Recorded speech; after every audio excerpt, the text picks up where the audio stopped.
Developing right now on Morning News Now, shutdown struggles 34 days in.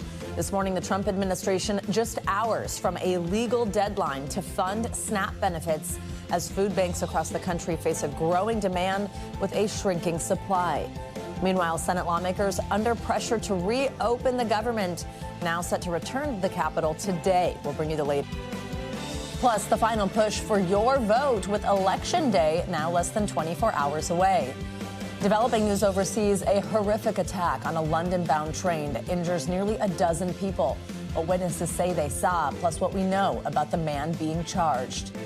And designed to succeed, she turned her own name into one of the biggest brands in jewelry. Now, designer Kendra Scott is expanding her offerings with Western wear. In our latest edition of Women Meet Business, I ask her about this newest venture and how she turned her passion into a billion-dollar business. The new products are really cool. It's a great conversation. Excited to bring that to you. Good morning. I'm Savannah Sellers. Joe's off today, so it's just us. We are going to get started this morning on day 34 of the government shutdown. If it continues, which it's expected to, tomorrow it will tie with the longest shutdown in U.S. history. The senators are returning to the Capitol this afternoon, but a deal still nowhere in sight. And in the House, Republican Speaker Mike Johnson again canceled all votes for the week. The chamber now hasn't been in session since September 19th. Well, as the shutdown drags on, the lapse in federal funding is leading to long lines at food distribution sites, also chaos at airports where air traffic controllers are still working without pay. The Federal Aviation Administration said Friday that staffing shortages are leaving them under immense stress and fatigue. Even NBC News Capitol Hill correspondent Melanie Zanona kicking us off this morning with the latest here. Mel, good morning. So at the end of last week, President Trump called on Republicans to end the shutdown. This would be, though, by getting rid of the filibuster. It essentially allows them to forgo any further attempts at finding common ground and really getting on the same page with Democrats, and gives them the power to reopen the government on their own. It's something he was asked about in that 60 Minutes interview we just referenced. Do Republican leaders in Congress plan to move forward with this? This is essentially the nuclear option as it's known, or are bipartisan talks still happening? Yeah, good morning, Savannah. It's very clear the filibuster is not going anywhere. Within moments of that Trump Truth Social post calling on Republicans to abolish the filibuster, we heard from a spokesman for the top Republican in the Senate, John Thune, who said his position on preserving the filibuster has not changed. And so this is not totally surprising. Trump had been calling on Republicans, even during his first term, to get rid of that 60-vote threshold, and they resisted. And the reason is because they know eventually the shoe is going to be on the other foot. They're going to be the ones in the minority, and that filibuster is one of the chief guardrails for the minority party. So the calculus has not changed, despite the fact the shutdown is now dragging on over a month. And what that means is that the only way this is going to end is a bipartisan solution. At this moment, there is not a very clear vision of what that would actually be, but they did start talking to each other last week among the rank and file members between both parties. Those discussions are still very early. It's very informal, but we'll be watching very closely to see whether those pick up, especially this week after the elections on Tuesday and as the pain of the shutdown is really starting to escalate.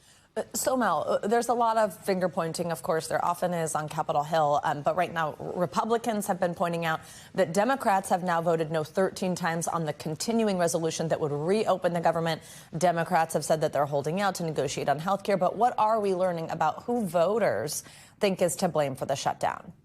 Yeah, we've been checking in on the polling here because this is a fluid situation. People's attitudes tend to shift. People start to pay attention the longer this goes on. But there is a new NBC poll that shows that Republicans are getting, by a 10-point margin, more of the blame than their Democratic counterpoints. Just look at this poll just out yesterday. 52% of respondents blame Trump and Republicans versus 42% who blame Democrats. So, of course, Democrats are going to look at this and feel like they're fighting and their message is working and that they want to continue to keep fighting here. Republicans, this may force them to come to the table and might think twice about their position, which has been no negotiations until they open the government. Just some very interesting polling here that is really going to illuminate the shutdown fight on Capitol Hill. Absolutely. Well, let's now talk about the impact the shutdown is having on all of us, on Americans. On Friday, we saw a pair of federal judges in Rhode Island and Boston. They ordered the Department of Agriculture, actually, to fund SNAP benefits by tapping into emergency funds that had been approved by Congress. Congress. This is after 24 Democrat-led states sued over this lapse in federal food aid for low-income families. This happened right before those benefits programs were set to run out of money over the weekend. What is the latest on this? Yeah, so the judges in those cases ordered the Trump administration to notify the court by today about how they plan to fund the SNAP benefits. At issue and what was being sued over is a contingency fund for SNAP, has about $5 to $6 billion in it. The Trump administration had argued in court that they can't use those funds because those are supposed to be for things like disasters or emergency, and this, in their view, is a manufactured crisis. But the judges disagreed with them, said they have to use the contingency fund, and if there's not enough money, that they have to find other ways to pay out those benefits. So things are still a little bit in limbo today. The Trump administration has said they want to find a solution.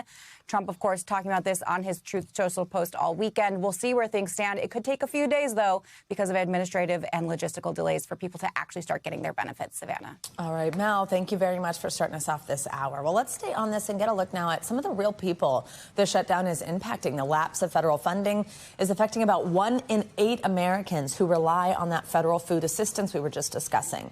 Meanwhile, travelers facing mounting hours-long delays at airports across the country where air traffic controllers are starting to call out after working for weeks without pay. NBC News Capitol Hill correspondent Julie Sirkin has more.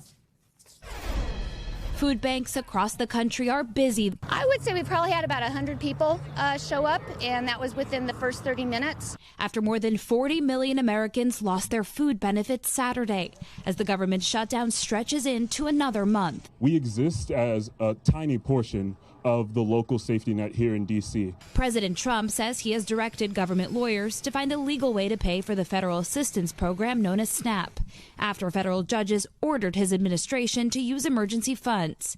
It's not clear how long that process will take. When you're talking about SNAP, if you look, it's largely Democrats. They're hurting their own people. But it's not largely Democrats. Americans in blue and red states rely on the aid. And from Texas to New Jersey, millions get their health care through the Affordable Care Act.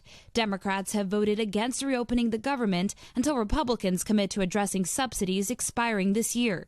Open enrollment began this weekend. Without a fix, Americans could pay 25% to 30% more on average come January. Well, the president is clearly unwilling to negotiate. Instead, President Trump is renewing calls for Senate Republicans to get rid of the longstanding 60-vote rule required to pass most bills. There's good reasons to preserve the filibuster, but with this unprecedented obstruction by Chuck Schumer, I think all options should be on the table.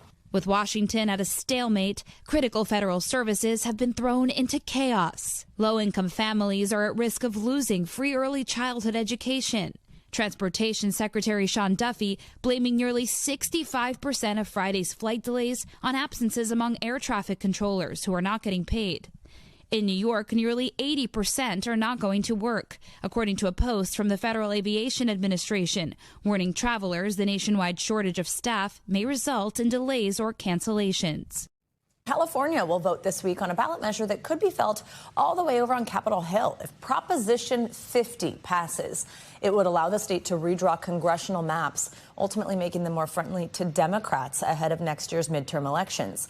That does in response to Republicans' redistricting efforts in Texas, which could gain their party 5 House seats in 2026. Meet the Press moderator Kristen Walker sat down with California Governor Gavin Newsom ahead of Election Day to talk about whether he thinks this measure will succeed. Here's some of their conversation. Let's talk about the battle that you are waging here in California over Prop 50. For people who are watching, this would enable a redistricting effort here in the state to add additional Democratic seats. It comes after Republicans in Texas moved to redistrict to add up to 5 additional Republican seats there at the direction of President Trump. Do you think that Prop 50 is going to pass on Tuesday, Governor? I'm deeply confident, as long as we do everything that we've set out to do over the next few days. We don't believe in running the 90-yard dash. We run at peak the 110-yard dash. But the people have spoken. I mean, spoken so far in historic ways. It's a special election. We've seen unprecedented number of ballots already sent in. We have an all-mail-in ballot system here, and of course we have a big turnout we expect on Election Day. But we're seeing overwhelming understanding and recognition of what's at stake. And remember, it's Prop 50, because this impacts everyone watching in all 50 states. As I said a moment ago, Donald Trump is an historic president, historically unpopular. He's been very open and honest, including right outside the White House just last week, saying incumbents are likely to lose the midterms. That's why he called Greg Abbott. That's why he said he's, quote unquote, entitled. Think about that. Entitled to 5 seats. That's why he sent J.D. Vance to Indiana shortly thereafter. That's why he moved in Missouri. He moved the folks in North Carolina. And now we've got a special election in Indiana, or rather a special session, and likely movement in Florida. He is not screwing around. He's changing the rules. He's rigging the game because he knows he'll lose if all things are equal. He did not expect California to fight fire with fire. You can see my full interview and a lot more at MeetThePress.com. You can also get more Meet the Press right here on NBC News Now every weekday at 4 p.m. All right, Kristen, thank you. Well, it is not just California with big decisions to make this week. Voters are gearing up for key races across the country ahead of Election Day tomorrow. These sort of off-year races can offer a glimpse into how the country's feeling about the current administration and what can be expected in next year's midterms. For more on how things are shaping up headed into tomorrow, let's bring in NBC News legal affairs reporter Gary Grumbach. Gary, good morning. Good to see you. So the New York race, the mayoral race here, it's certainly, there's a lot of hoopla going around. I mean, you cannot avoid the TV ads certainly here in New York, but it's also more broadly made national news. We're going to get into that race and the candidates in just a moment. But first, Gary, if you wouldn't mind just kind of telling us some of the other key races to keep an eye on this week and how this could be a preview of the midterms. Yeah, it's the same deal with ads here in D.C., nonstop on TV because of the Virginia race. That's where Governor Glenn Youngkin is term limited. So there's going to be an entire new slate of statewide elected officials in Virginia. But if history is any indication, it's going to be an uphill road for Republican gubernatorial candidate Winsome Sears. The party in the White House has lost Virginia's governorship 9 out of the last 10 elections, which is a pretty significant stat there. There's also big elections in New Jersey, my home state. That's where Mikey Sherrill is taking on Jack Ciattarelli. We saw big names coming out this weekend in support of the Democratic candidate there. President Obama campaigning in Newark this weekend in hopes of pulling Sherrill over that finish line. And I had the chance to sit down with DNC Chair Ken Martin yesterday. He has high hopes for 2028 and for Tuesday's election. Take a listen. As we spring into 26, of course, we're not looking past these elections this Tuesday, but as we spring into 26, there's no doubt this could be a wave election. And if we're at +8 on the generic congressional ballot going into 26, and that persists throughout, we will likely win back both chambers of Congress and really then be able to put a real check on this guy's power. One of the biggest unknowns tomorrow night is the race for Attorney General in Virginia. What do voters do about Jay Jones? He's the Democratic Attorney General candidate who has sent some text messages, pretty disturbing text messages, wishing death upon Republican candidates several years ago. What do voters do? Do they accept his apology or really go another direction?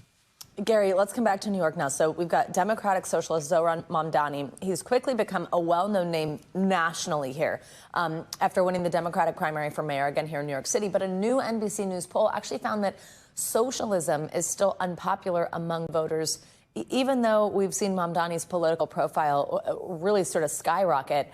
How concerned are the powers that be in the Democratic Party about Mamdani and about being tied to him ahead of Election Day?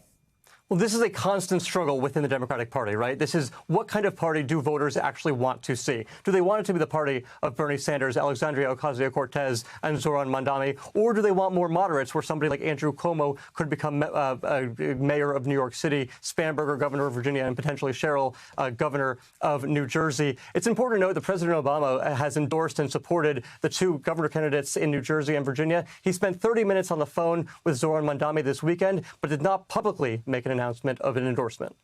All right, Gary, also moments ago we heard from Governor Newsom about California's Prop 50 voting. In that conversation with our Kristen Welker, if that measure passes, will it do enough to neutralize redistricting efforts by Republicans in Texas? Is this like an eye for an eye? Does it work out that way?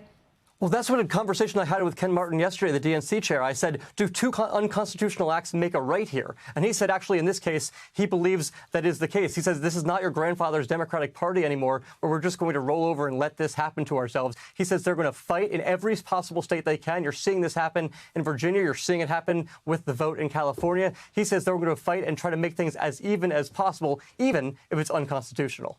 Savannah. All right, Gary Grumbach, thank you very much for your reporting here. And you can watch our special election coverage tomorrow night. It's going to start at 7 p.m. Eastern Time right here on NBC News Now. We'll be sure to keep bringing you more.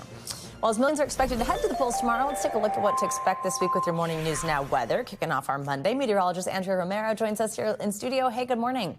Good morning, Savannah. And we're kicking off at the beginning of November with a chilly morning here in the Mid-South. We also have some storms impacting the eastern and the western coast of the country. If we move to the west, we can see that the northwest is remaining active. We have the storm system that's going to be moving onshore here in Oregon and California, bringing heavy rain and mountain snow to the region. And this storm system will continue to bring heavy rains targeting northern California, also the northern Rockies with mountain snow and wind also extending into the Rockies probably into tomorrow. As far as the rainfall forecast, we're looking all the way from San Francisco up to Seattle, 1 to 2, possibly even 3 inches along coastal regions. And then we're looking at the snowfall forecast of also in the higher elevations of a couple of inches of snow, maybe even a foot of snow in some areas. Now along the east, we do have those fall fronts moving through. We have a low pressure system moving off the mid-Atlantic coast that is bringing some rain,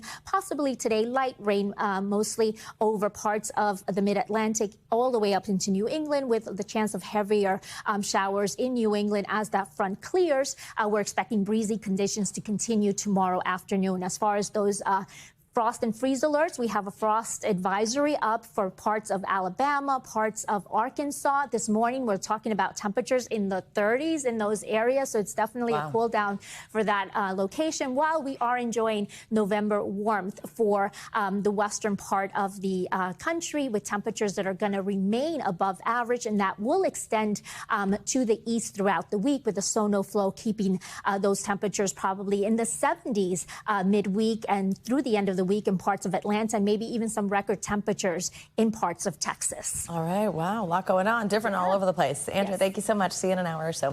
There's much more to come here on Morning News Now. Later this hour, the AI effect, mass layoffs in the tech industry, causing concern in virtually every workplace. Why experts say all jobs will soon be affected by artificial intelligence, and how you can get ahead before it happens. But at first, after the break, terror on a train. We'll take you to the UK, where a man has just been charged following a horrific stabbing attack. We'll be right back. Welcome back. This morning, a British man has been charged with 10 counts of attempted murder following a mass stabbing attack on a London-bound train that took place on Saturday night. Police have named the suspect as 32-year-old Anthony Williams. 11 people were injured. One of the victims, a rail worker, is in critical but stable condition in the hospital. Police say the attack is not terror-related. The same suspect was also charged with an additional count of attempted murder related to a separate knife attack that occurred earlier in the day. That one was in East London. NBC News international correspondent Molly Hunter joins us now from London with the latest on this. Molly, good morning. So first, just walk us through how this attack unfolded on Saturday night. Savannah, that's right.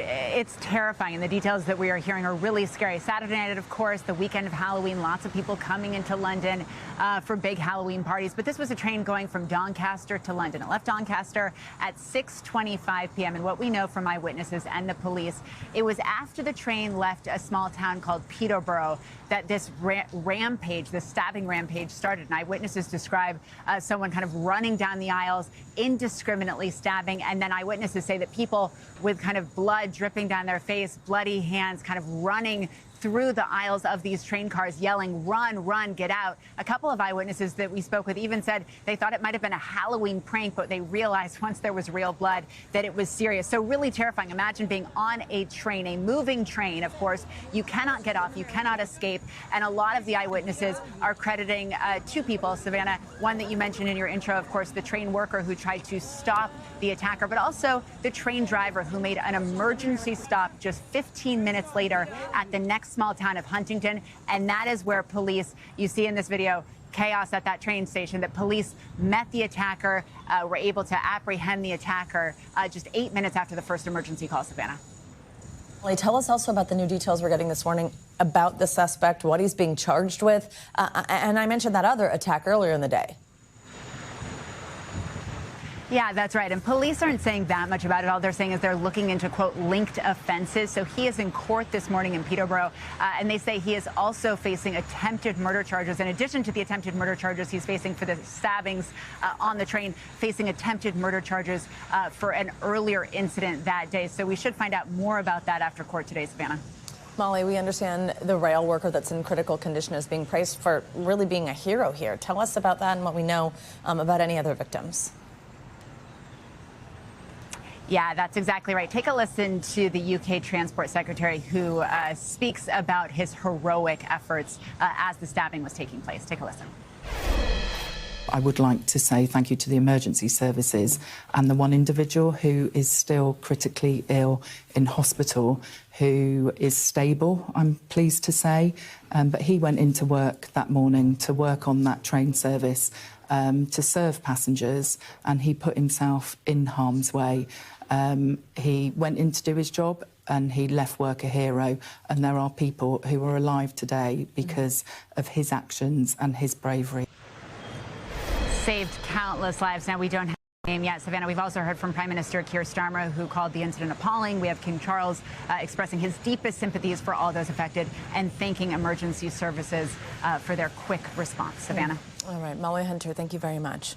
Well, let's go to the Middle East now, where Israel has confirmed the bodies of 3 more hostages have been returned by Hamas. NBC News International correspondent Claudio Lavanga joins us from Rome with our world news in 60 seconds. Hey, Claudio. Good morning, Savannah. Well, that's right. The Israeli authorities confirmed that among the 3 bodies returned by Hamas on Sunday is also the American-Israeli Omar Maxim Notra, who was born and raised in Long Island, New York, but the hostages' family is called quintessentially Israeli.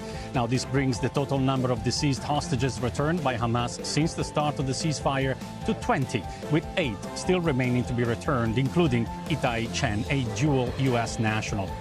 Let's go to Afghanistan now, where health officials say at least 20 people were killed and more than 300 others were injured after a 6.3 magnitude earthquake shook the north of the country in the early hours of Monday. This comes just weeks after another deadly earthquake struck eastern Afghanistan. The United Nations say they are assessing needs and delivering aid. And let's end this tour of the world in Paris with an update on that Louvre heist. On Sunday, the prosecutor in charge of the investigation said the daytime robbery of jewels worth more than $100 million was executed by petty criminals rather than professionals from the world of organized crime. The prosecutor told French radio the thieves are local people who live in the same neighborhood of Paris. So, Savannah, you can forget earlier comparisons with Ocean 11. It looks like these were small fish in a big pond. Maybe they'll make a movie of them too. Back to you. Yeah, I mean, this definitely has the makings of at least a series or something. All right, Claudia, thank you very much. Well, coming up, her name is already a billion-dollar brand, but designer Kendra Scott isn't done growing her business. In our latest edition of Women Mean Business, hear how she built her small startup out of her spare bedroom, plus how her newest venture takes her outside the world of jewelry. Stay with us. You're watching Morning News Now. We're back with our series Women Mean Business. Today's guest is a designer and founder who built her billion-dollar brand from her spare bedroom with just $500. Kendra Scott says she loved fashion ever since she was a little girl. She launched her first business, The Hat Box, at just 19 years old, giving nearly all of the proceeds to cancer research. And then she launched her namesake jewelry company back in 2002 and has spent the past couple decades building it into the household name fans know and love. Well, now she also stars as a guest shark on ABC's Shark Tank, where she said she loves the chance to pay forward her mentorship to passionate entrepreneurs. Well, I recently sat down with Kendra to talk about her career and her newest brand. It's called Yellow Rose by Kendra Scott. It's so cool. Here's some of our conversation. So excited to have you, and there's so much to talk with you about. I want to start from the beginning.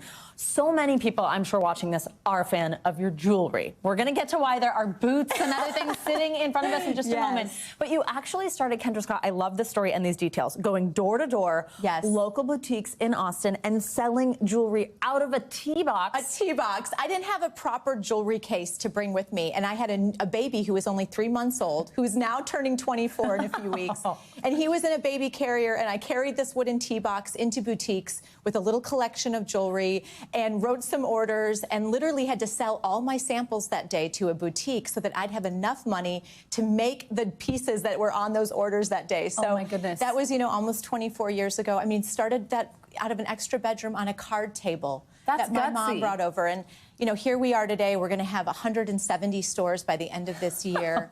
And, I think it's one of those things where I want to be that beacon of hope for anyone out there that thinks you can't do something. Because I know that, starting out of a card table, I couldn't have dreamt this big, Savannah.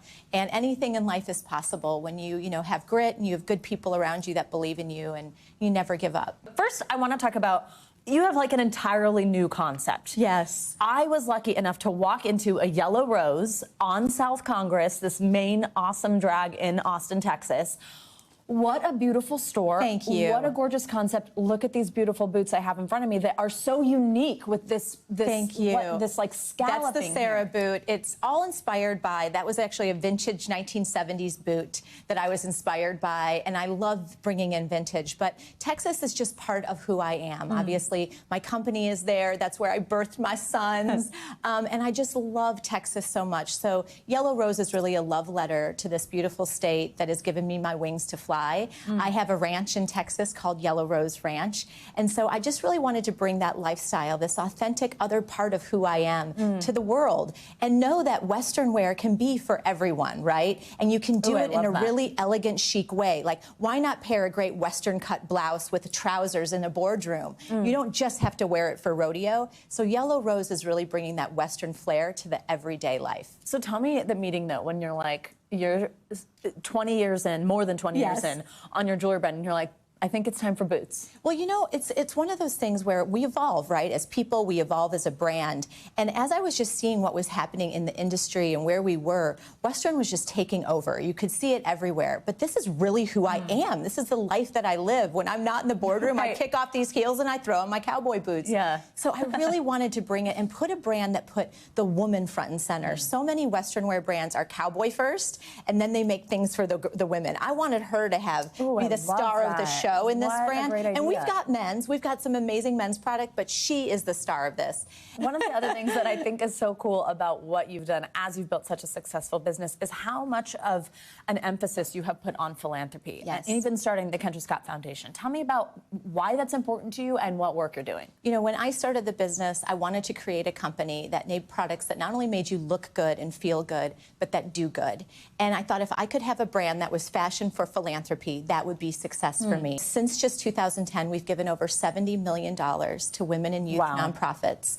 And I think for all of us at Kendra Scott, that's our purpose. We are a purpose-driven brand. So every product that you buy at Kendra Scott, there's heart going back in to the Kendra Scott Foundation and how we can make this world a better place and bring joy to some of those dark places. Oh, just incredible. All right, I am going to do like a little humble brag for a second and say this is actually not the first time I've hung out with Kendra. No. I happen to be lucky enough to be in Austin for the F1 race where we met at a party where your fiance, Zach Brown, and his band, Zach Brown Band, performed. I was totally blown away by them live. It is better than a recording. They are the best performing live band out there. And I know that they may seem biased because he's my fiance, but the talent in the band, the entire band, I mean, including obviously Zach, is so unreal. And when you see them live, it is just another thing. So I'm so glad we got to experience that together. Before you go, like I promised, advice for any woman who's watching who thinks, God, I've got an idea, but I don't know where to start. Well, we have one chance at this life, and it's a very short time on this earth, and we've got to make it count. Don't be afraid of failure, because the things in my life that I failed at were the greatest gifts that propelled me into something better in our life. We've just got to take that chance and push that door of fear open, because on the other side of fear, something great could be waiting for you. And I think sometimes we get stuck in the fear of not allowing us to try something. We've got to try. And like I said, make your mark while we're here. Make it count. Do something that you love, that gives you purpose. Not just something, I think this could make me money. You're never going to be happy there. But if you create something that you love because there's a purpose behind it, there's a why behind it, that's where you find true success. Kendra Scott, thank you for coming, and congrats on launching new things while you've already had this incredibly successful career. Thank you. The stores are ready to welcome people. We're so excited this holiday season to have so much fun throughout the country. So looking forward to a great holiday. Thank you so much. Thank you, Savannah. And again, our thanks to Kendra Scott for that conversation. Coming up, artificial intelligence having a real impact on the workplace. I mean, the natural response from so many people is, oh no, AI is coming for my job. Is that the fear? Is that the truth? It's definitely a legitimate anxiety. Up next, a look at how the technology is changing our jobs across all industries. And it's inspirational and for many of us looks impossible. Tens of thousands of runners crossing the finish line at this year's New York City Marathon. We'll talk about the preparation it takes physically and mentally to complete those 26.2 miles. Lace up your running shoes and run right back. This is Morning News Now. We're back with a look at the growing concern over artificial intelligence and its impact on the future of workplaces across the country. In recent weeks, several tech giants have laid off thousands of employees, citing AI advancements. But some experts say what's happening isn't the elimination of jobs, it's just changing the way we utilize human skill sets. NBC News senior business correspondent Christine Romans explains. Amazon is known for its lightning-fast deliveries all over the world. It's eliminating 14,000 corporate positions. In a note to its employees, a top Amazon executive calling AI the most transformative technology we've seen since the internet, adding, "We're convinced that we need to be organized more leanly." But in an earnings call, Amazon's CEO Andy Jassy said the cuts were about culture, not really AI, at least for now. Amazon isn't alone in downsizing. The CEO of Salesforce recently said AI helped cut his staff nearly in half, while Microsoft has had thousands of layoffs as the company invested heavily in OpenAI. That's the developer of ChatGPT. The company's co-founder Bill Gates speaking with CNBC about AI's influence. Over the next several years, there will be some impact on the job market. Karen Kimbrough is the chief economist at LinkedIn. We really are seeing two forces at work. One is the macro. The culprit is really a lot of economic uncertainty that's holding employers back. But the other one is AI, which is this promise of this new technology that's going to make us more productive. A World Economic Forum survey published earlier this year found that roughly 40% of companies from around the world expect to reduce their workforce in roles where AI can do the job. I mean, the natural response from so many people is, oh no, AI is coming for my job. Is that the fear? Is that the truth? It's definitely a legitimate anxiety. We actually believe that 85% of professionals are going to be affected by AI. AI is coming for some of the tasks that you do, but there is a huge demand for tasks that only humans can do. That sentiment also shared by Jensen Huang, the CEO and co-founder of NVIDIA, the company that makes the computer chips that are powering the AI revolution. You're not going to lose your job to AI. You're going to lose your job to somebody who uses AI. NVIDIA became the first company to be worth $5 trillion. That's more than the GDP of every country on Earth, except the U.S. and China. But there are also opportunities for small businesses. At this popcorn shop in Maine, Julie and Paul Roberts make 40 flavors of popcorn. Their newest ingredient? AI. We have been able to create a whole brand new website with the use of AI. I have used it for our social media, for email blasts. It's been incredible. And that's instead of hiring a person? It is, yes, absolutely.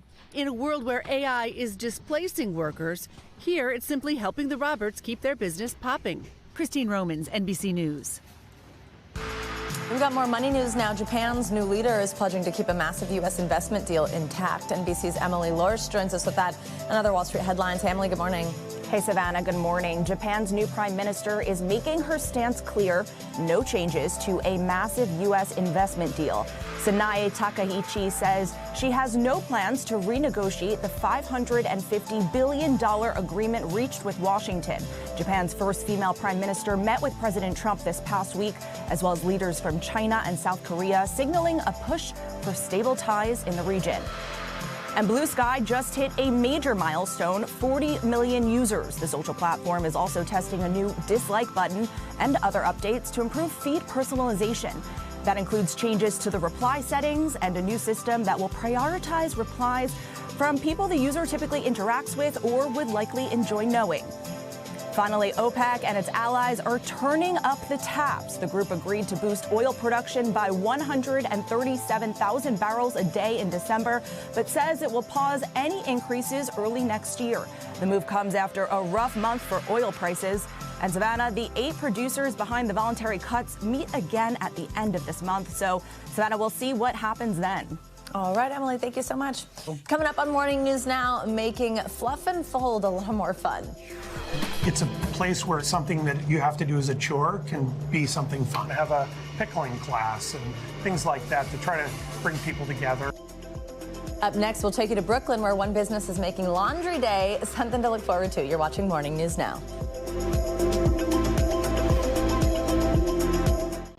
Welcome back. Let's end the hour with a new business right here in New York City that's given Laundry Day a fresh spin. It's called the Laundry Loft. The owners say their goal is to bring people together one load at a time. NBC News correspondent Marquise Francis shows us more.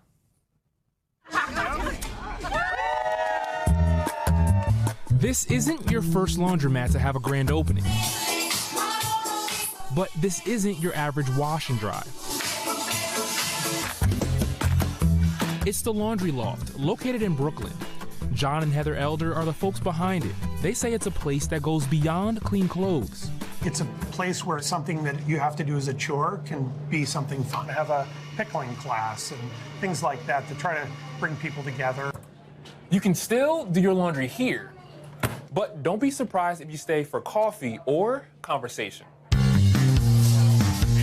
With multiple flat-screen TVs, vending machines, a coffee bar, and books and games, the spot brings something different to an area residents say it didn't previously have. It's great to have a nice laundromat with new washers, dryers, and a cool place to come and just, you know, relax. They also have toys for the kids to play with. It's nice. I think it's fun for the kids to come here and they can hang out while the parents are over there. Heather and John moved to New York from California in search of a new community, which they found online, along with some inspiration. From Erin and John Carpenter, who live in Charleston, they turned a rundown laundromat into a community hub, a space that hosts birthdays, concerts, even comedy shows, on top of a place to clean clothes. They say the main idea is creating a third place. A third place is a place that's not your house and it's not your work, but it's a place that you can go in between to be around other people, and cost does not prohibit anybody from being there. Erin documented the transformation of their laundromat, Reynolds Laundry, on TikTok and Instagram. Many of her videos went viral, bringing in millions of views. It's so confusing at first. It's like, why a laundromat? Why are people responding so positively or just interacting with us so much? What is it about laundromats that has struck a chord with people? Then she got a DM from Heather. She had sent me a message and said, we're building a laundromat in Brooklyn. Would you want to come design it? And I was like, pinch me. This is insane. Of course I want to design a laundromat in Brooklyn. I was like, oh my gosh, this is karma. And then the partnership was born. So right now we're walking into the Laundry Loft. I would love to know just the design inspiration, how you came up with the layout. Yeah. So when we came in, it was an empty shell, so we kind of wanted to imagine, my favorite thing is seating in a cafe or wherever I'm going. And I see tech is infused in this as well. Yeah, absolutely. You don't need any cash, no more coins like the old days in laundromats, so it's all pay with your card. So these used to be concrete posts, and we had to kind of work around them, and we wanted to get as many tables as we could. And so we ended up being able to build around these concrete posts, and now they're kind of an integral part of the whole flow of being able to put your clothes down here, rest, put your coffee cup. One thing that both couples have been mindful of are the harms of gentrification. What are you hoping to learn about the community and how you wrestle with coming into a community, creating a space for them and welcoming them in and not necessarily turning them away? Obviously, when you come into a neighborhood that you don't live in, you have to learn about it, and that was our goal coming in, was getting to know the people who are already there. That meant keeping on the same general manager who's helped run the laundromat for 16 years and keeping the prices the same.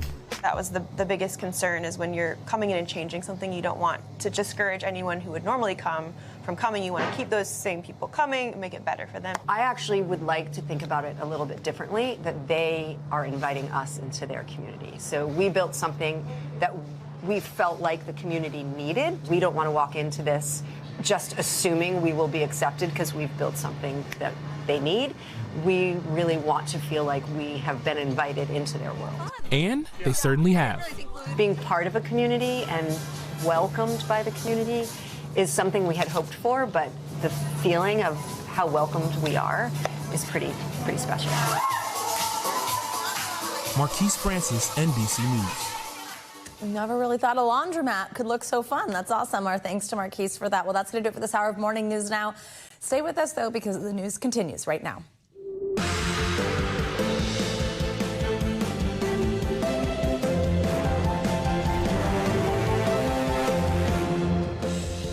Good morning, and thank you for kicking off your week with us. I'm Savannah Sellers. Joe is off today. Right now on Morning News Now, snap judgment. The federal government still in the dark as America enters month 2 of a shutdown showdown on Capitol Hill. But this morning, the White House faces a critical deadline to siphon off funding for vital SNAP benefits, or it risks legal action. The millions of hungry Americans caught in the middle as the fallout of a congressional stalemate comes into sharper focus. We've got much more from that as brand new NBC News polling reveals voters' thoughts on which party is to blame for the chaos engulfing Washington. Plus, LA's boys in blue pulling off back-to-back World Series wins. The Dodgers besting the Blue Jays in a thrilling Game 7 over the weekend.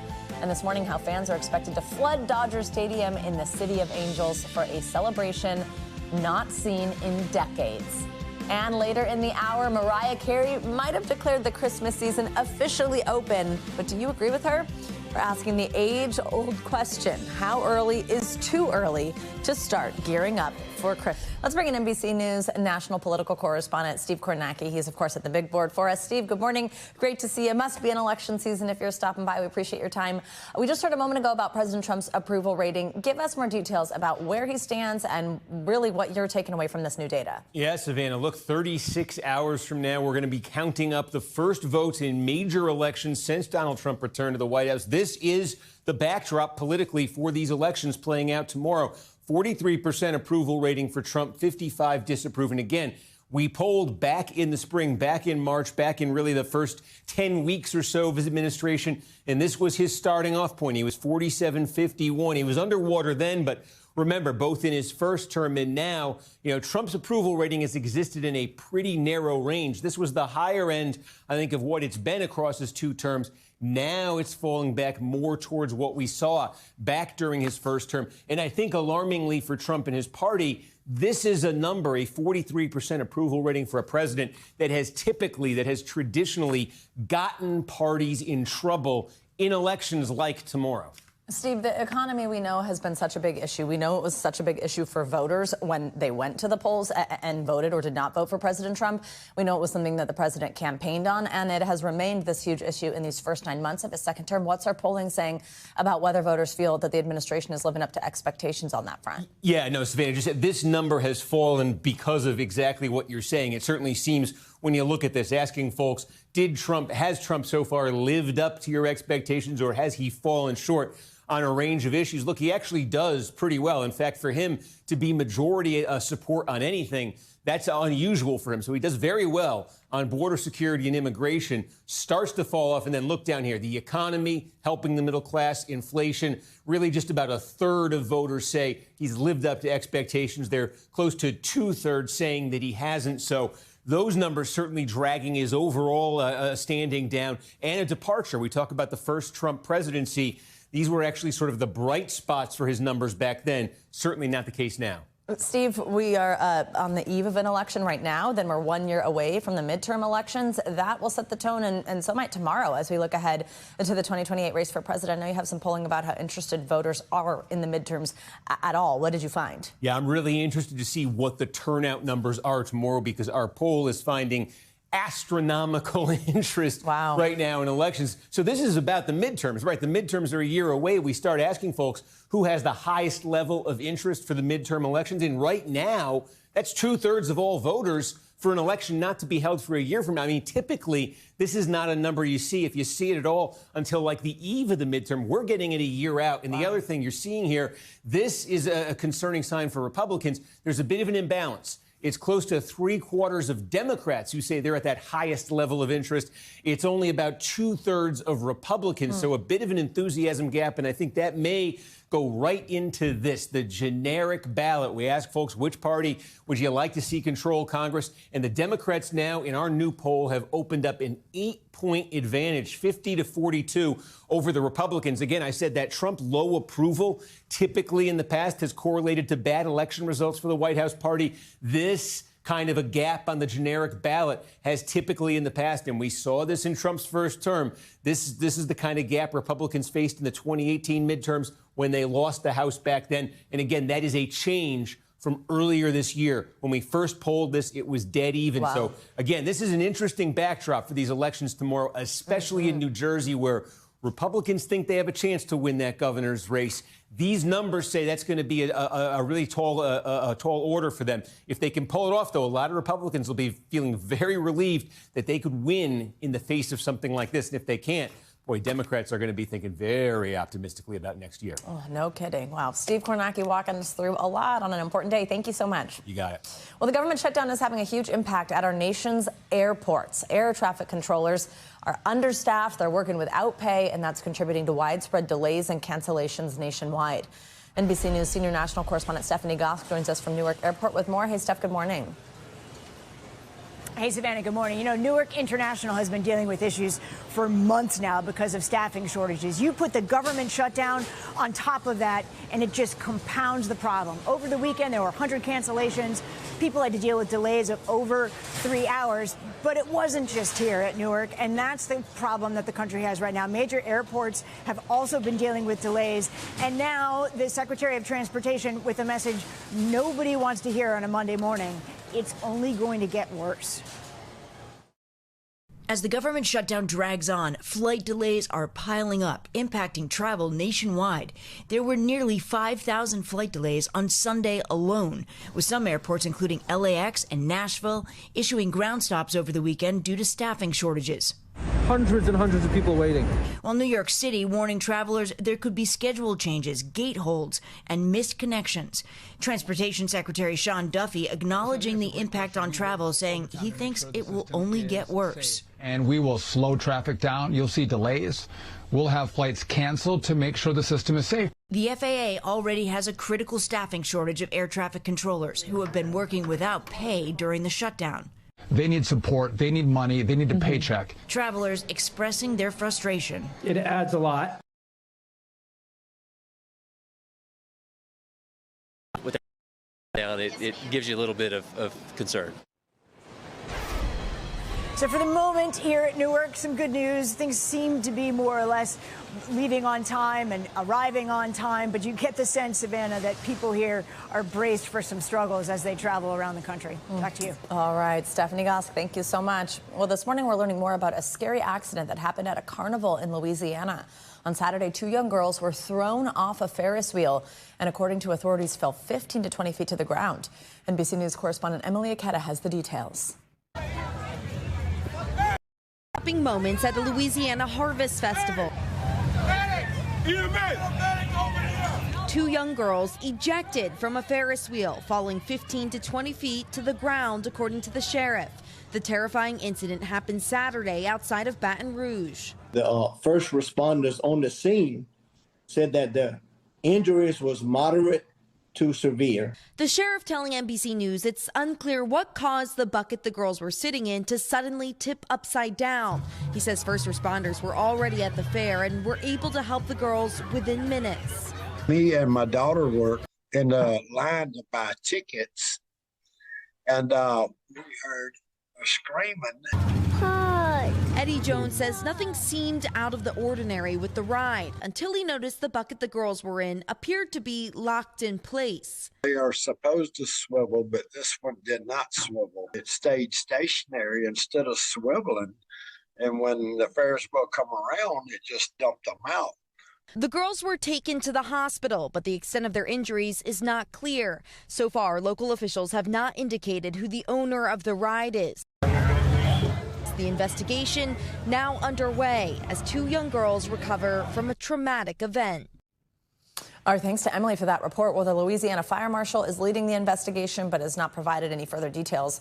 The sheriff did tell NBC News that following the incident, the fire marshal inspected all the rides at the fair and allowed them to reopen for the last day of the event, except for that Ferris wheel. It remained closed. Well, if you were able to stay up late and make it all the way to the end, it was a fall classic for the ages as the Los Angeles Dodgers became the first team since the 2000 Yankees to repeat as World Series champs. The Dodgers came from behind to win and break the hearts of the Toronto Blue Jays and their fans in a thrilling Game 7 on Saturday night to win the team's 9th World Series title. Next season, they will try to become the first team in more than 25 years to win a three-peat. NBC News correspondent Morgan Chesky joins us from Dodger Stadium with more on the champs. Hey, Morgan, good morning. Hey, Savannah, good morning. Where else would we be than right here in one of baseball's greatest cathedrals after a World Series and a Game 7 it's already being called one of the greatest ever in baseball history. Top of the 11th inning, you have the Dodgers just doing everything they can to rely on each other to beat this white-hot Toronto Blue Jay team. 2 hits come to mind, Savannah. Miguel Rojas in the top of the 9th with that solo home run to tie the game. That was his first home run, by the way, since July. Then you have his teammate Will Smith doing his part with another home run in the 11th, and that was enough to hold off that Blue Jay team. But we have to mention the performance by World Series MVP Yoshinobu Yamamoto, who pitched on 0 days rest to close out this victory for the Dodgers. Consecutive World Series titles. Fans going absolutely wild over the weekend. We know there's a big parade later this morning, which will eventually wind its way through the streets of L.A. before ending right here at the stadium, where fans can celebrate this team and also say goodbye to a Dodger legend, Clayton Kershaw. An integral part of this team will be riding off into the sunset of retirement now with 3 World Series rings. And now that the Dodgers have won 3 rings in the last 6 seasons, there is some talk of, is this a new dynasty? Well, for that to, I think, be official, they would need to three-peat, as you mentioned, next year. They would be the first team to do that since the good old New York Yankees back in 98, 99, and 2000. Will they do it? Remains to be seen. But if there is one thing that Los Angeles loves more than a sequel, it's a trilogy. Anyway, it's going to be a beautiful day here in L.A. The fans going to be absolutely packing these stands for what's becoming my favorite kind of autumn tradition, coming to Dodger Stadium after their latest World Series win. I love it. Hopefully next year again for you, Morgan. Thank you so much. Well, now let's take a closer look at what to expect this week with your Morning News Now weather. We have meteorologist Andrea Romero here in studio with us. Hey, good morning. Good morning, Savannah. And it continues to be unsettled over the Pacific Northwest. We have this storm system that's going to be moving onshore, and it's going to be bringing heavy rain and mountain snow to parts of Oregon, Northern California, even parts of Washington, Idaho, and even Montana. We're expecting the storm system to continue to move overland with waves of heavy rain targeting Northern California and mountain snow and wind extending into the northern Rockies as the storm system is expected to bring rainfall amounts through Wednesday, stretching from San Francisco into Seattle. 1, 2, possibly even some areas up to 3 inches can fall, such as the case in Eureka. And we are also looking at snow falling in higher elevations, possibly a couple of inches to even a foot of snow can fall in some areas. Now, as we turn over into the northeast, we can see we have this low pressure system moving off the mid-Atlantic coast that's bringing some light shower activity, mostly from the mid-Atlantic all the way stretching into New England. And then we have this secondary front that's also crossing this area, and it will be bringing perhaps some localized flash flooding to parts of the northeast, although we are not expecting any severe weather threat. Now, by tomorrow, the clouds and the rain will quickly clear during the morning hours. Breezy conditions will linger through the afternoon for Election Day. This morning, we are also starting the day quite cold in parts of the Mid-South. We have frost advisories up, extending from Alabama into parts of Arkansas. We are looking at approximately 4 million people impacted by these cold temperatures that are in the 30s this morning. However, we do have above average temperatures. November warmth is continuing over the western part of the country. Look at those temperatures, 5, 10, 15 degrees above average. And that warm air is going to be expanding into the east with that Sono flow bringing in that into the heart of the nation during the next couple of days. So today we have those coastal showers on the East Coast. We're staying active in the Pacific Northwest, and we are enjoying that above average temperature in parts of the country. Love it. Andrea, thank you so much. There's much more to come on this Monday edition of Morning News Now, including why more and more Tesla owners are sounding off on issues with their car doors and the federal safety probe that's now underway. But first, after the break, a terrifying stabbing spree playing out on board a train on its way to London. The 32-year-old man now charged with multiple counts of attempted murder. Those stories and much more next. We are back with news of an explosion over the weekend at Harvard University that has left the campus on edge. Now, officials are saying that explosion was intentional. It happened early Saturday morning at a building on Harvard's medical school campus in Boston. Reporter John Maroney from NBC Boston has the story. Things are back to normal after an explosion took place in this building. Investigators are now looking for 2 suspects in connection with the blast. My heart was racing and then tried to fall asleep, and then like 5 minutes later I heard another bang, a second one. Harvard police say it all happened early Saturday morning on the 4th floor of the Goldenson building, which is getting restored. They say crews responded to a fire alarm, and Boston's arson unit has decided the explosion appears to be intentional. That's super crazy. Then when I heard it was Harvard Med, I was like even more shocked. I was like, what could be going on there? An officer from Harvard spotted 2 suspects leaving after the explosion and tried unsuccessfully to stop them. Investigators are hoping they'll be identified through these surveillance pictures. No other explosive devices were found. I don't think the pictures are going to help, but I'm sure that they know more than what they're posting right now. So, hopefully it all works out. Our thanks to John Maroney for that report. Well, turning to news from overseas now, we've got the latest on a mass stabbing that occurred Saturday night on a UK train. This morning, a 32-year-old British man has been charged with multiple counts of attempted murder following the incident that left 11 people injured.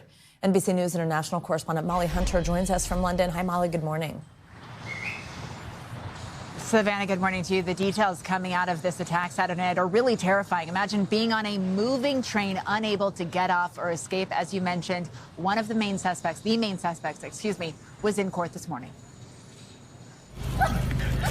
This is the dramatic moment British police pinned down a man outside a small-town train station. Just 8 minutes after the first emergency call, reporting a terrifying stabbing rampage on board a London-bound train. And this morning, 32-year-old Anthony Williams has been charged with attempted murder and possession of a bladed article. The chaos surrounding the station Saturday evening shows passengers fleeing with blood on their shirts. I had guys suddenly run past going, run, run. There's a guy stabbing literally everyone, everything. At first, there was a few of us kind of looking at each other like thinking it was a joke, like it's Halloween, I'd be pranking. And then I look at the chair and there's blood all over the chair. It all happened in just 15 minutes, about an hour outside London. After leaving the Peterborough station, the indiscriminate stabbing began. Then the quick-thinking train driver made an emergency stop at the next station. I saw someone who was very badly injured, lots of blood around them. They were either collapsed or looking about, they were about to fall over. 11 people required immediate medical attention, and 1 member of train staff remains in the hospital this morning in stable condition. Police say this member of staff, who hasn't been named, tried to stop the attacker, adding it is clear his actions were nothing short of heroic and undoubtedly saved many people's lives. Defense Secretary John Healey was on this same train line just hours before. The British public are basically, we're pretty tough, pretty resilient. We're not going to be deflected from carrying out our everyday lives. Now, at this stage, Savannah, police have ruled out that it was a terrorist attack. They say they are also looking into an earlier incident that day involving the suspect, who is now facing attempted murder charges for that incident. Now, we've heard from British Prime Minister Keir Starmer, who called the attack appalling. King Charles also put out a statement last night. He said his deepest sympathies are with all of those affected. He also thanked the emergency responders for being so quick at that next station. Savannah? All right, Molly, thank you very much. We're actually going to stay with news from the United Kingdom. Prince William and Princess Kate have now moved into what is being called their forever home. NBC News Chief International Correspondent Keir Simmons joins us with this. Hey, Keir, good morning. Hey, Savannah, good morning to you. They wouldn't be the first family, would they, to decide to start again in a new home. And they have had a tough time of late. Of course, William's grandmother, Queen Elizabeth, passed away. And then there was Prince Harry's memoir. And then, of course, the Princess of Wales cancer diagnosis. Now they are trying to turn the page. The young royals calling it their forever home.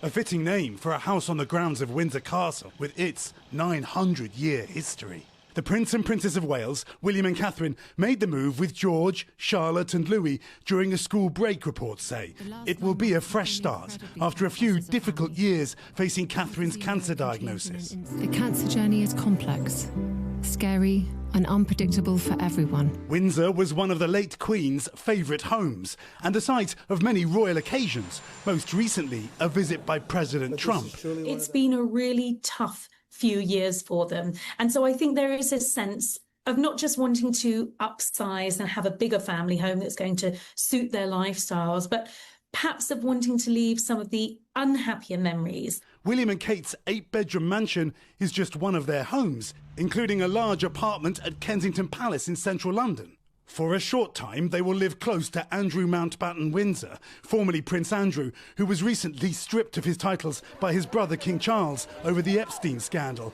Andrew is set to leave Windsor for a new, more isolated home at the Royal Estate in Sandringham. William and Kate's move has been carefully timed. Their oldest son, Prince George, is now 12 and will start high school next year. A family making decisions for their children like any other, except that this family includes 4 heirs to the throne. Now, Savannah, it is a home with very good security. There are no pictures of the family moving. It is also in the place where Prince William went to school. Could that be a clue about where they plan to send Prince George? And Kate's parents live nearby too. There could be something else here as well. Is it a clue that when Prince William becomes king, he doesn't plan to live in Buckingham Palace? That would be a big change. It is a very, very big property. But in this place, they still have 8 bedrooms. Wow. Well, there you go. I think that's plenty. Keir Simmons, thank you very much. Well, coming up, that ongoing federal shutdown rolls into its 2nd month. After the break, we're digging into why it's got more and more black government workers looking for jobs outside of the public sector. That's next on Morning News Now.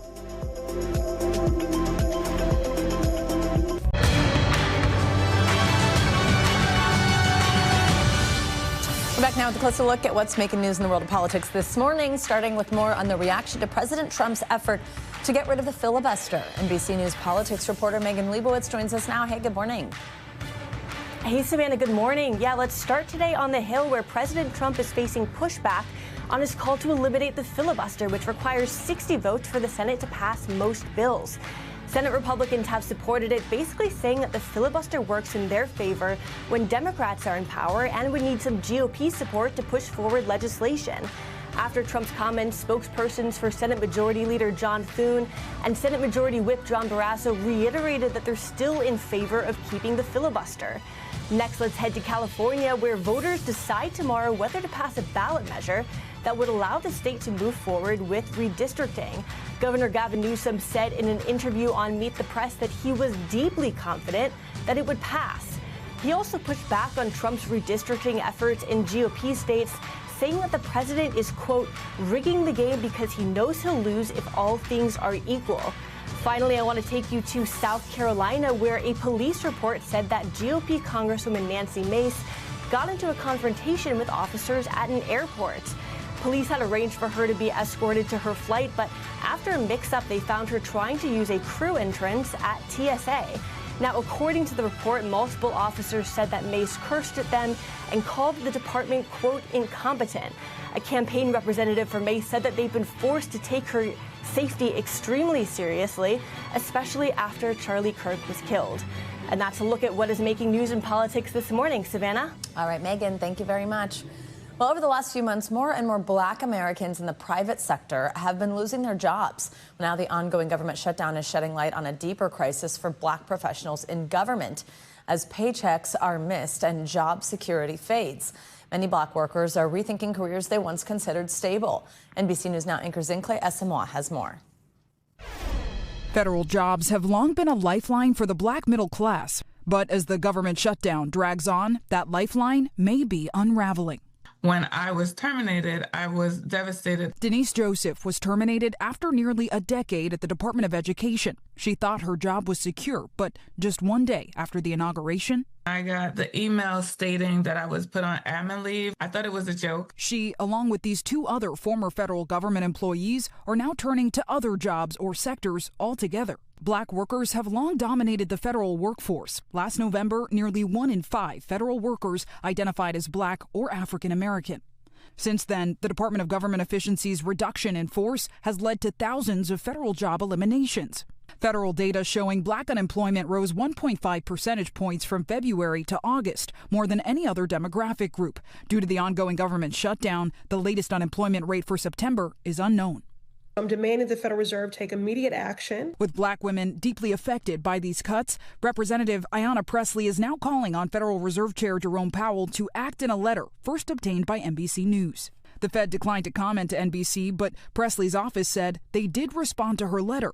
Pressley urging the Fed to use all available tools to uphold its mandate of maximum employment, and that includes Black women. This is disruptive of livelihoods and lives. This panel of Black professionals tells us the disruption is palpable and feels personal. I thought once I made it to this level and was in this position that I would retire here. That I, as an individual of color, I made it. Bobby Boyd's entire unit at the Department of Energy was eliminated. He took deferred retirement and now works for state government in Kalamazoo, Michigan. My goal was also to retire from the federal government and to have that stripped away for nothing that you did. It's a ball of emotions from day one, and it still is. It is traumatizing. Nina Allen, once an executive coach at the Department of Education, pivoted to the private sector. But experts like Damon Jones say that pivot comes with a cost. These types of jobs in the public sector were more likely to be unionized. Better benefits packages, better retirement packages, more stable employment when there's a downturn or a recession, and other types of union protections. I think in the private sector, you have a bigger chance of maybe rising to some of those highest levels of income and wealth, but it's a small chance. And economists warn late career transitions can mean lost pensions, reduced earnings, and potentially delayed retirement. If you had the opportunity to go back to your federal job after all of this, please raise your hand if you would. I would. Yes, I would probably go back once I achieve what I need to accomplish here in my hometown. I would at a higher position. And Nina? Yes, definitely I would go back. Being a veteran, I'm bred to serve. So I can work through anything and make it work and pivot where I need to. But yes, definitely I would go back. All Black professionals still ready to serve their government that shut down and shutting them out. Zincle Asamoah, NBC News. Coming up, how early is too early to break out the mistletoe and stockings for Christmas? That's a trick question. Not ever too early. We might only be 3 days removed from Halloween, but that is not stopping major retailers from cashing in on a little holiday spirit before we even hit Thanksgiving. We'll hear what people are saying about it next.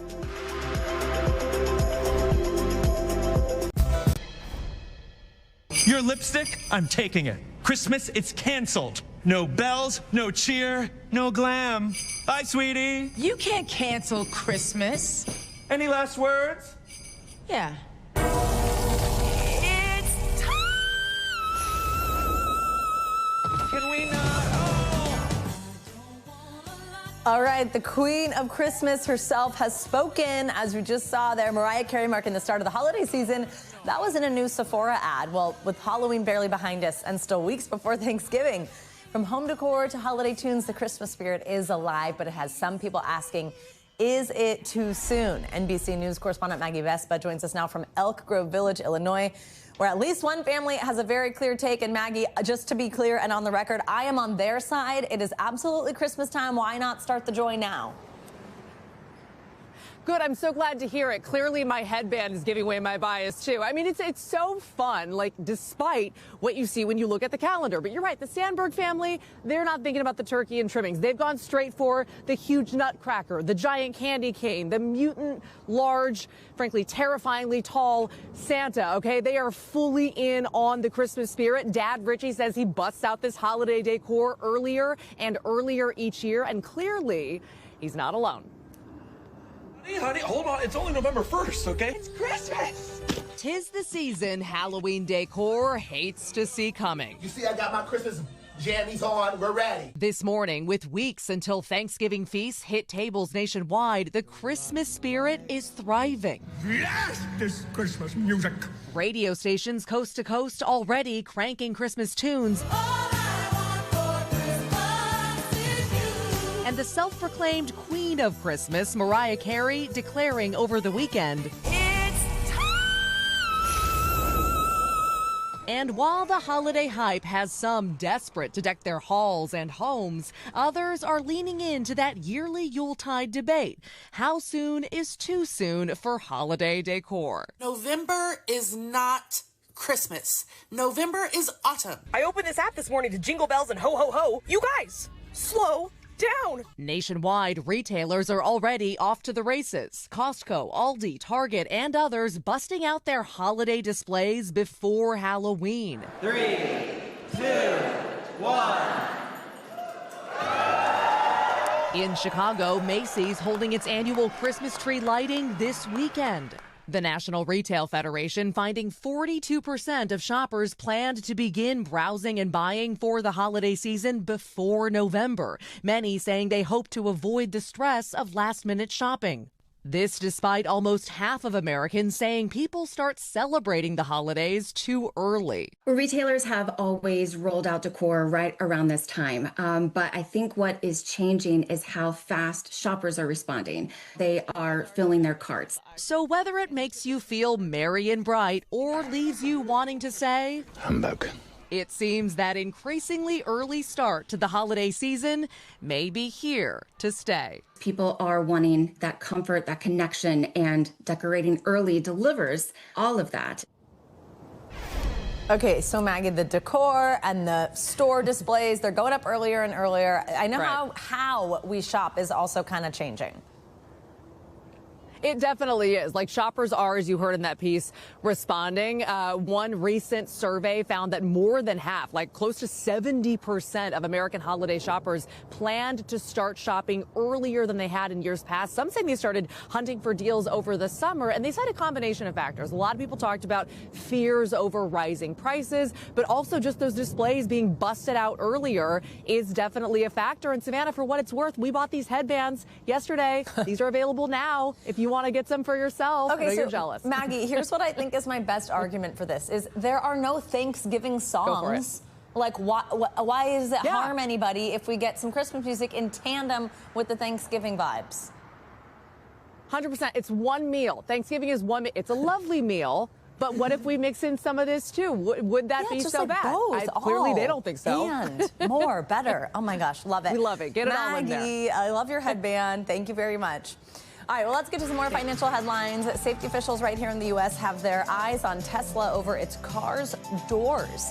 NBC's Emily Lorsch joins us with that. Another Money News. Hey, Emily. Hey, Savannah. Good morning. Yeah, we start off with Tesla. A federal probe is putting the company under a microscope. The National Highway Traffic Safety Administration says it's investigating reports that faulty door handles on some Teslas have trapped drivers and even children inside after battery failures. Regulators are seeking information from Tesla, and the company has until December 10th to respond. And following thousands of job cuts this past summer, Microsoft is planning to grow its workforce again. The tech giant, which has more than 200,000 employees, says it cut about 15,000 jobs in June and July.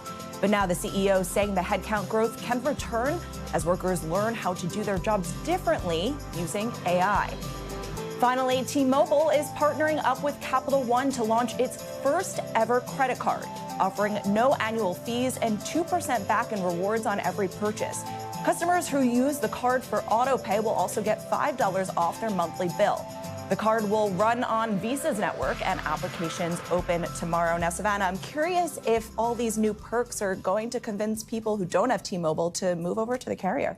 I don't know. Interesting. Thank you. All right. Well, NASA is setting the record straight about the very first moon landing after comments from Kim Kardashian. In a recent episode of The Kardashians, the reality TV star said she doesn't believe the 1969 moon landing actually happened. As NBC News correspondent Stephen Romo reports, the now viral clip has revived a conspiracy theory that has plagued the agency for more than 5 decades. On the latest episode of The Kardashians. For the record, do you think that we didn't walk on the moon? I don't think we did. I think it was fake. Kim Kardashian diving deeper into her theories while speaking with actress Sarah Paulson. Sending you, so far, 1 million interviews with both Buzz Aldrin and the other one. Do it. And this girl says, what was the scariest moment? And he goes, there was no scary moment because it didn't happen. It could have been scary, but it wasn't because it didn't happen. Kardashian now pushing a 50-year-old conspiracy theory, and NASA is not having it. Acting Administrator Sean Duffy firing out a quick response on X. Yes, Kim Kardashian, we've been to the moon before 6 times. If we had actually faked the moon landing, the Soviet Union would have called us out on it.